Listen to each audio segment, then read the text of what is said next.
সপ্তম শ্রেণীর শিক্ষার্থীরা এসব পড়াশোনা করি চ্যানেলের পক্ষ থেকে তোমাদেরকে অনেক অনেক অভিনন্দন।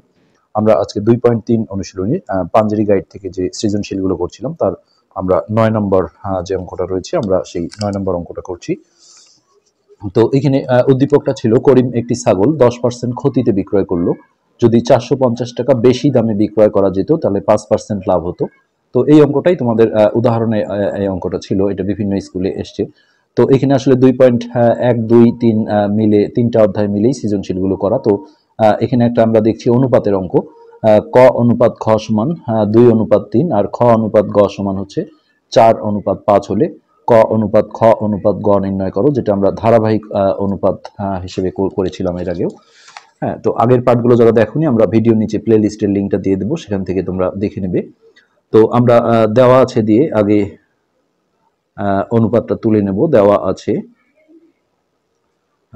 ক অনুপাত খ, এইটা সমান দেওয়া আছে হচ্ছে 2:3। তো এই ধারাবাহিক অনুপাতের অঙ্কগুলো করতে গেলে আগেই আসলে দুইটা অনুপাত তুলে নিলে সমস্যা হয়ে যায়, একটা একটা করে অনুপাত তুললে ভালো হয়। তো সেক্ষেত্রে এখানে আমরা রাফলি তোমাদের দেখাই যে দ্বিতীয় যে অনুপাতটা ছিল এটা দেয়া ছিল হচ্ছে খ অনুপাত গ সমান হচ্ছে 4:5। তো এই ধারাবাহিক অনুপাতের থিম যেটা সেটা হচ্ছে যে কমন জিনিসটা থাকে, অর্থাৎ এখানে যেটা খ আর এখানেও খ আছে, এই দুটোকে একই করে আনতে হয়। এখানে খ হলো দ্বিতীয়টা 3 আর এখানে খ হলো প্রথমটা 4।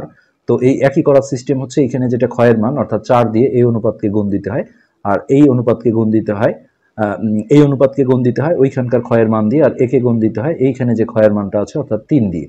কেননা অনুপাতের দুটো রাশিকেই আমরা যদি একই সংখ্যা দিয়ে গুণ ভাগ যোগ বিয়োগ করি তাহলে মানের কোনো পরিবর্তন হয় না। তো ওই জন্যই ওটা আমরা আগে তুললাম না। তো এই অনুপাতকে আমরা দেখো এখানে যেহেতু ক্ষয়ের মান 4 ছিল, তো এই দুটোকেই একজনকে গুণ দেওয়া যাবে না, দুইজনকেই দিতে হবে।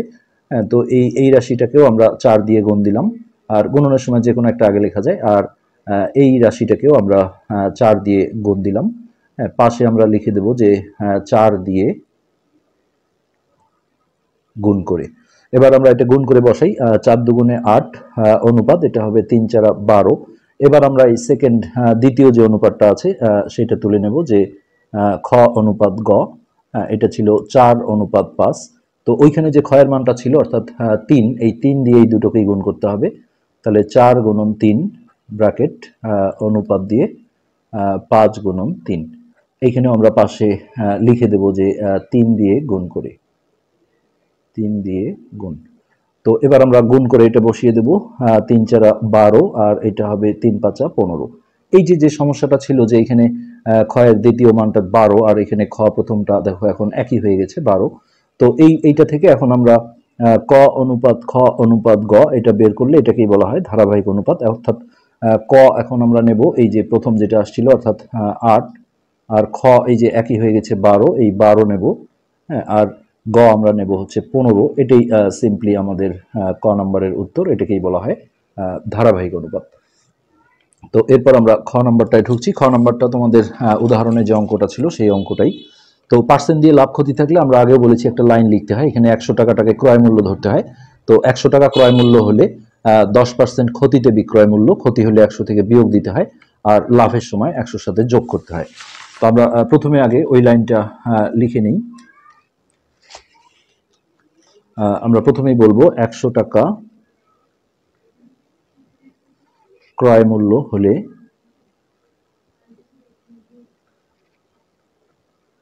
100 টাকা ক্রয় মূল্য হলে 10% ক্ষতিতে 10% ক্ষতিতে বিক্রয় মূল্য। তো ক্ষতি হলে 100 থেকে এটা বিয়োগ দিতে হবে, 100 বিয়োগ 10 সমান হচ্ছে 90 টাকা।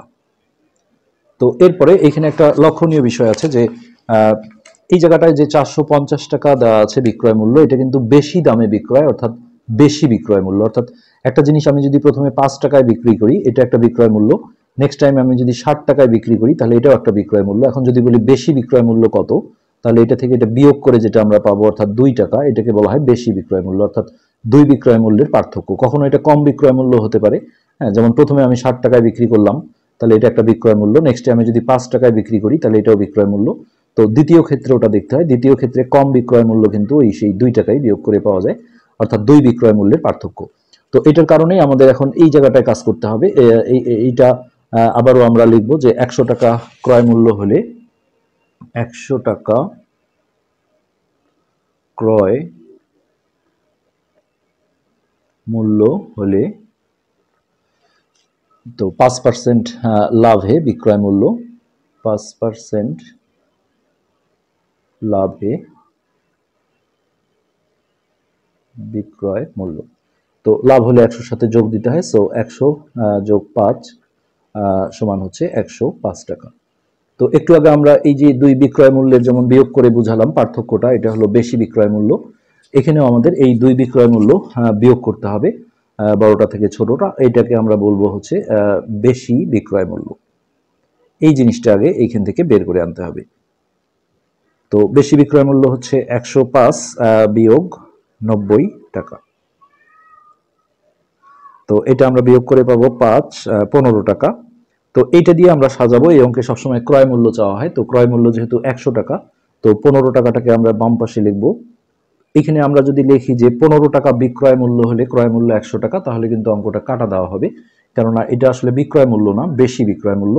তো বেশিটা যেন ছাড়া না পড়ে, 15 টাকা বেশি, বা এটাও লিখতে পারো বিক্রয় মূল্য 15 টাকা বেশি হলে, মোট কথা বেশিটা থাকতে হবে।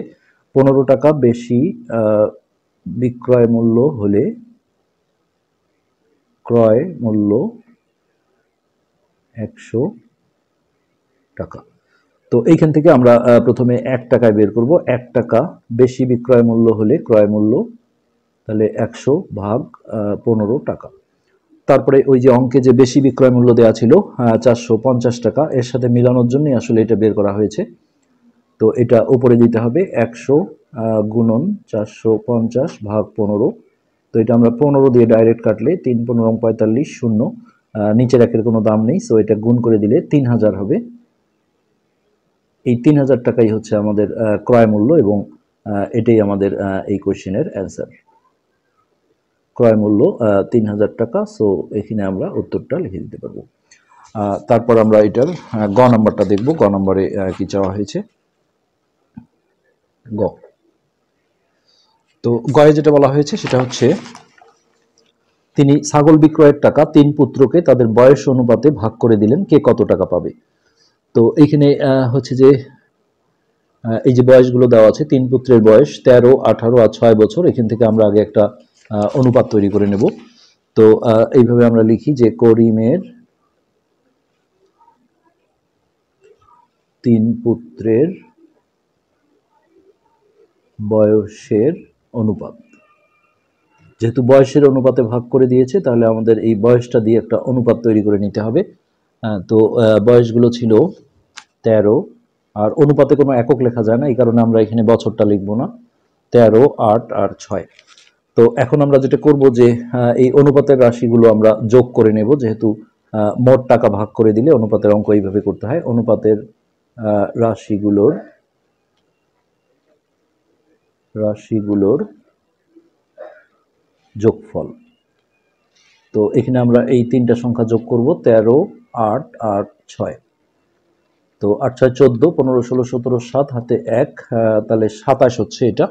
আর ছাগল বিক্রয়ের টাকা যেটা বলা হয়েছিল, সেইখান থেকে আমাদের ছাগল বিক্রয়ের টাকাটা আমরা যদি নিয়ে আসি, এখানে আমাদের বিক্রয় মূল্যটা কিন্তু নেই আসলে, যার কারণে আমাদের যেটা করতে হবে, এই যে উদ্দীপকে এটা আসলে কাল্পনিক, যে 5% হতো বলা আছে, যদি বেশি দামে বিক্রি করতে পারতো তাহলে এত টাকা লাভ হতো। আর অরিজিনালি সে বিক্রয় কিন্তু এইটা করেছে, সো এইটার মাধ্যমেই আমাদের একটা বিক্রয় মূল্য নিয়ে আসতে হবে। সেক্ষেত্রে পার্সেন্ট দিয়ে ক্ষতি থাকলে আমাদের যে লাইনটা লেখার কথা, আমরা সেটা আবারও লিখছি যে 100 টাকা ক্রয় মূল্য হলে 100 টাকা ক্রয় মূল্য হলে 10% ক্ষতিতে বিক্রয় মূল্য। তো এটা আমরা 100 থেকে মাইনাস করে নেব, অর্থাৎ 100 বিয়োগ 10, তাহলে এটা হচ্ছে আমাদের 90 টাকা। তো আমাদের যেহেতু বিক্রয় মূল্য বের করতে হবে, তাহলে এটাকে আমরা ডানে ফেলবো, আর ক্রয় মূল্য 100টাকে বামে নেব। এইভাবে আমরা যদি সাজাই যে 100 টাকা ক্রয় মূল্য হলে 100 টাকা ক্রয় মূল্য হলে বিক্রয় মূল্য হচ্ছে আমাদের 90 টাকা। যেহেতু এই বিক্রয় মূল্যের টাকাটাই আসলে ভাগ করে দেওয়া হয়েছে, এই কারণে বিক্রয় মূল্যটা বের করতে হবে। তো আমরা প্রথমে 1 টাকায় বের করি। 1 টাকায় হবে আমাদের 90 ভাগ 100। আর ওই যে ক্ষয়ে আমরা যে ক্রয় মূল্যটা বের করেছিলাম, হ্যাঁ, সেটা আমাদের এখানে দরকার হবে। তাহলে খ হতে আমাদের যে ক্রয় মূল্যটা ক্ষয়ে আমরা পেয়েছিলাম, খ হতে ক্রয় মূল্য এটা আমরা পেয়েছিলাম 3000 টাকা। এই টাকাটা আমাদের এখানে প্রয়োজন হবে, যেহেতু এই থার্ড লাইনে আমাদের এইটা বসাতে হবে 3000 টাকা। তো 3000 টাকা ক্রয় মূল্য হলে বিক্রয় মূল্য, তাহলে 90 গুণন 3000 ভাগ হচ্ছে 100। তো এটা দিয়ে কাটলে এখানে দুটো শূন্য কমে যাবে, অর্থাৎ 30। তাহলে এটা গুণ করে দিলে নিচের একের ভ্যালু নেই, অর্থাৎ 2700 টাকা। এই 2700 টাকা হচ্ছে সেই ছাগলটার বিক্রয় মূল্য। তো এই টাকাটাই ওই বয়সের অনুপাতে ভাগ করে দেওয়া হয়েছে। তো মোট টাকা ভাগ করে দিলে আমরা জানি যে এর করে বের করতে হয়। তো এখানে ছেলেদের যেহেতু নাম নেই, আমরা প্রথম পুত্র দ্বিতীয় পুত্র এইভাবে লিখতে পারি। প্রথম পুত্র পাবে, বা বড় পুত্র এইভাবে লেখা যায়। তাহলে প্রথম পুত্র পাবে হচ্ছে, এই মোট টাকা ছিল 2700, এখানে আমরা এর বা গুণন চিহ্ন দিয়ে অনুপাতের রাশির যোগফলটা রাখতে হয় নিচে, আর আমরা যখন যারটা বের করব অনুপাতের সেই সংখ্যাটা দিতে হবে উপরে। তো প্রথম পুত্রের ক্ষেত্রে আমরা 13 এটা উপরে দিলাম, আর এইখানে আমরা একবারে টাকা লিখে দেব। তো এই 27 দিয়ে আমরা যদি এটাকে কাটাকাটি করি তাহলে 100 বার যাবে। তো এই নিচের একের দাম নেই, এই 13 আর 100 গুণ করে দিলে এটা 1300 টাকা হবে। এটা এক পুত্র পেল। তো এখন আমরা দ্বিতীয় পুত্র বের করব। দ্বিতীয় পুত্র পাবে, সেই মোট টাকাটাই নিতে হবে আবারও 2700, এর অনুপাতের রাশির যোগফলটা নিচে, আর অনুপাতের দ্বিতীয় যে সংখ্যাটা ছিল অর্থাৎ 8, এটা রাখতে হবে উপরে। তো এই একই কাটাকাটি, এই 27 দিয়ে আমরা যদি 2700-কে কাটি তাহলে 100 বার যায়। 100 দিয়ে 8-কে গুণ দিলে এটা 800 টাকা হবে আমাদের দ্বিতীয় পুত্রের টাকা। তারপর আমাদের তৃতীয় পুত্র পাবে, এখানে আবারও আমরা মোট টাকাটা নিলাম 2700, এর অনুপাতের রাশির যোগফলটা নিচে, আর অনুপাতের শেষ যে সংখ্যাটা ছিল 6, এটা রাখতে হবে উপরে। তারপরে এখানে আমরা টাকা লিখে দিয়ে 27 দিয়ে যদি কাটি তাহলে 100 বার যায়। তাহলে উপরের এই সংখ্যা দুটো গুণ করে দিলে 600 টাকা। তো এই তিনটাই হচ্ছে আমাদের এখানে গ নম্বরের অ্যান্সার। উত্তর প্রথম পুত্র 1300 টাকা, তারপর দ্বিতীয় পুত্র পাবে হচ্ছে 800 টাকা, আর তৃতীয় পুত্র পাবে 600 টাকা। এখানে আমরা এই তিনজনের টাকা যদি যোগ করি তাহলে মোট টাকা অর্থাৎ 2700 টাকা চলে আসবে। তাহলে বুঝতে হবে যে অঙ্কটা ঠিক আছে। তো এটাই ছিল মূলত আমাদের আজকের পাঠ। আজকের পর্যন্তই, ধন্যবাদ।